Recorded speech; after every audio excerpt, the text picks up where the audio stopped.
Idol, diretso na tayo. Naman tayo sa biyahe na naman. Tapos lang natin kumain. Tapos kumain na. Biyahe na naman ulit tayo, mga idol.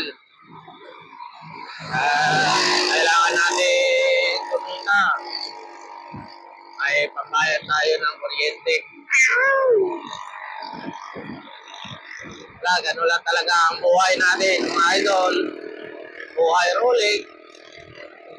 Saan tayo nakakarating, kumita lang.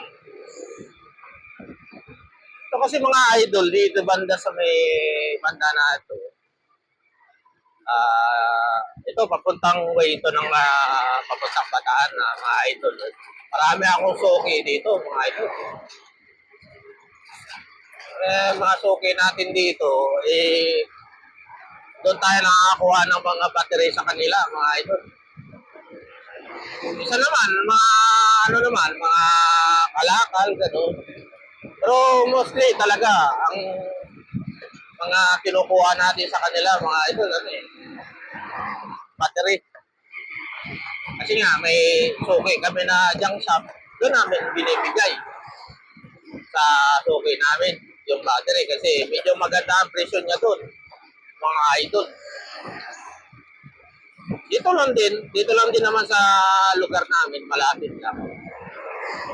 Ang kuha niya sa amin, maganda ang presyo niya kaysa sa ibang junk shop. Kaya, mas maganda kasi mga idol, battery na lang ang kukunin kaysa kalakal. Kasi pag kalakal kasi minsan, aanoin mo pa yun eh. Tulad yan, mga halimbawa, pag stator ng motor ang nakuha mo, babakbakin mo pa yun, babaklasin mo pa, matrabaho. Hindi katulad na, ng battery. Pag may naipon ka ng battery, marami-rami na, pwede mo na ibenta, wala nang kasama na yung mga plastic, mga gano'n. Kaya, hindi ka na masyado magtatrabaho. Siyempre, pero mo ba naman, mga idol, papunta, pabalik, ikaw ang magmamaneho. Sa layo ba na yan? Alam mo, layo-layo niyan, mga idol. Ilang kilometrahe yan. Ito kasi sa trabaho namin ganito, mga idol.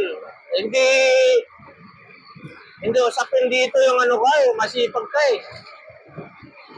Ang usapin dito, tatagal ka ba? Yun. Kasi, primary talaga, kung tatagal ka sa trabahong ganito. Secondary na lang yung nasipag ka eh. Kasi kahit anong sipag mo dito, kahit sabihin natin na masipag ka, lalo na kung hindi mo kaya trabaho ganito, ay wala. Wala mangyayari. Kaya, yung mga gustong sumubok ng ganito, mag-isip-isip kayo, mga idol, mga bossing. Mag-isip kayo kasi hindi basta-basta itong ginagawa namin. Talagang ito sa biyahe. Tatak sa biyahe. Yun lang taktak. Minsan, aabutan ka pa bigla ng ulan dito, pasma ka. Pero mo, mag-aapog ka nagmamaneho. Tapos kayo bigla kang na ng ulan, ako, para kang Kaya ang hirap. Hirap talaga mga bossing. Ganitong trabaho natin. Ganda sana kung talagang malaki puhunan mo, may service ka talaga na, di ba, mga L300, mga gano'n. Wala, mga boss. Lang naman tayo eh. Pa-chicken feed lang tayo. Hindi tayo pwede sa mga gano'n. Lang tayo. Ang mababa lang. Tayo puhunang malaki.